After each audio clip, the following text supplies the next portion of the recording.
va thermocoller le fond. Donc le fond, c'est la bande qu'on a assemblée tout à l'heure. Donc on centre bien. En principe, il reste 1 cm de chaque côté.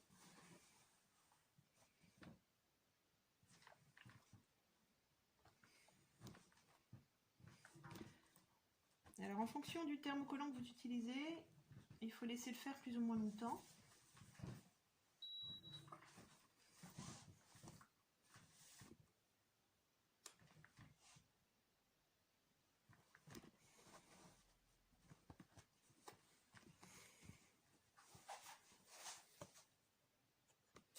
Pensez bien à ouvrir les coutures avant de thermocoller.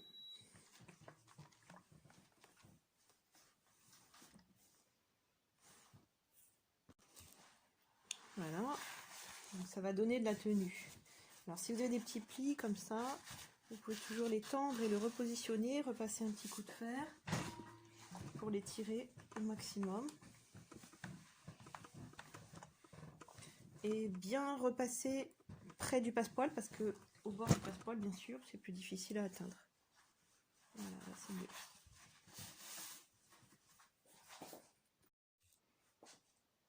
On va préparer maintenant les deux petites pattes de 8 cm sur 6.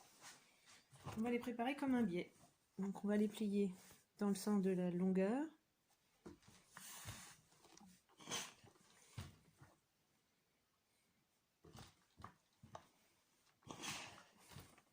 Puis à nouveau replier vers le milieu.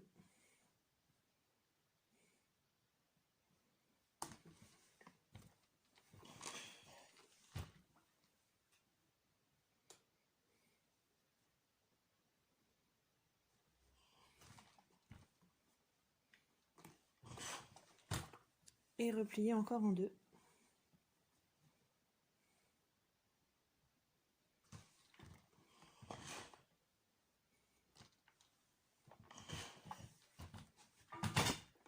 Voilà, ça va nous donner deux petites pattes de longueur 8 cm. Ensuite, on va les plier en deux. Non. Ensuite, on va les coudre le long des deux bords, donc les deux bords longs, celui-ci et celui-là pour que ça soit symétrique. En fait, il n'y a que celui-ci qui doit être fermé. Mais on va quand même coudre des deux côtés pour les deux pièces. Voilà, les deux petites pattes sont prêtes. Alors avant de les coudre, on peut tout à fait ajouter une petite attache comme ça. Ensuite ça va être plié en deux et fixé au niveau de la fermeture éclair.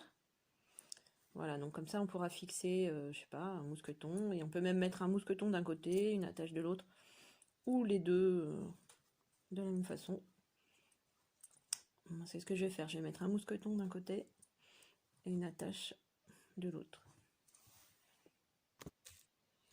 Et maintenant, on va fixer cette petite attache au niveau de la fermeture éclair en mettant bien le bord de l'attache au même niveau que le bord du tissu. Ma fermeture dépasse un petit peu là, mais ensuite elle sera recoupée.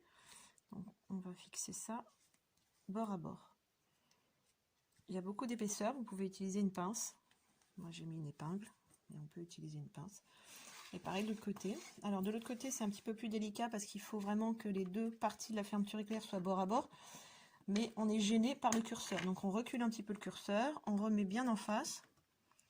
J'avais mis des épingles pour que le curseur ne sorte pas de ma fermeture parce qu'il n'y a pas d'arrêt. Pas encore, une fois que ce sera cousu, ce sera arrêté. Voilà, et là c'est pareil, je vais fixer ma petite attache bord à bord. Bien sur la fermeture.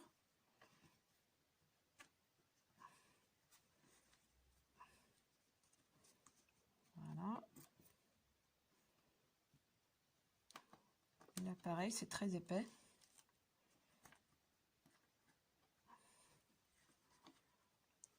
Hop, on peut le fixer dans l'autre sens.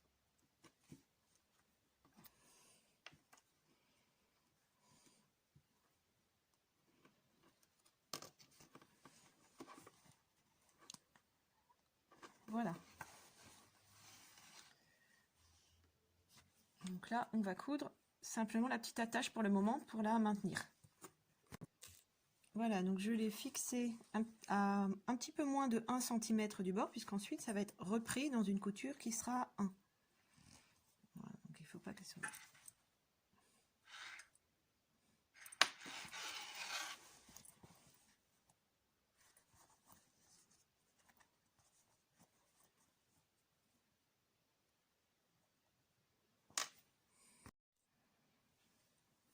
On va maintenant prendre nos deux bandes de fond qui font 64 sur 14, donc la bande qu'on vient de préparer, et la bande de doublure. Et on va les assembler avec le reste du sac. Alors pour cela, on va poser endroit contre endroit. Alors bien sûr, il faut rabattre ce qui nous gêne. Endroit contre endroit sur les bouts. Voilà.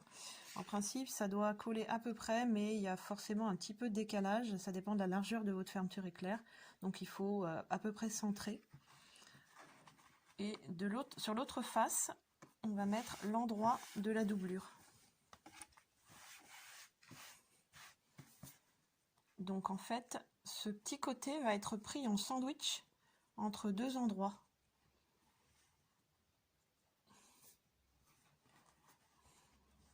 Voilà.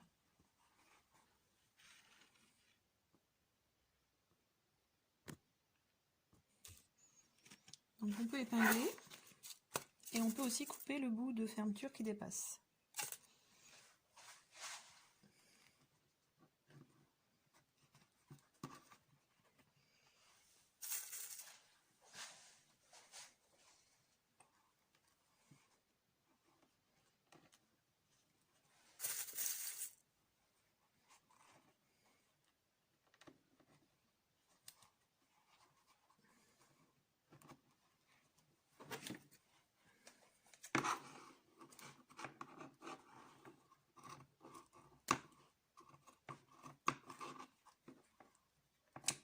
Voilà. Et on fait la même chose de l'autre côté. Donc une fois épinglé, bien sûr, on va coudre ces deux petites longueurs.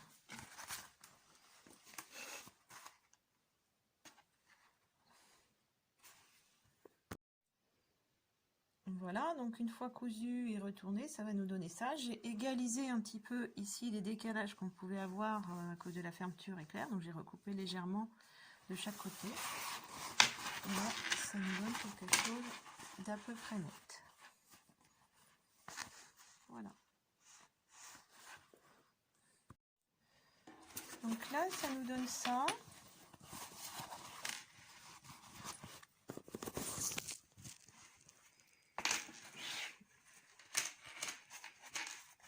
Donc là, on va pré-piquer tous les bords, c'est-à-dire les deux épaisseurs ensemble, doublure et tissu extérieur, à 5 mm du bord, c'est-à-dire à moins d'1 cm, puisqu'ensuite on va assembler ces parties-là avec du biais.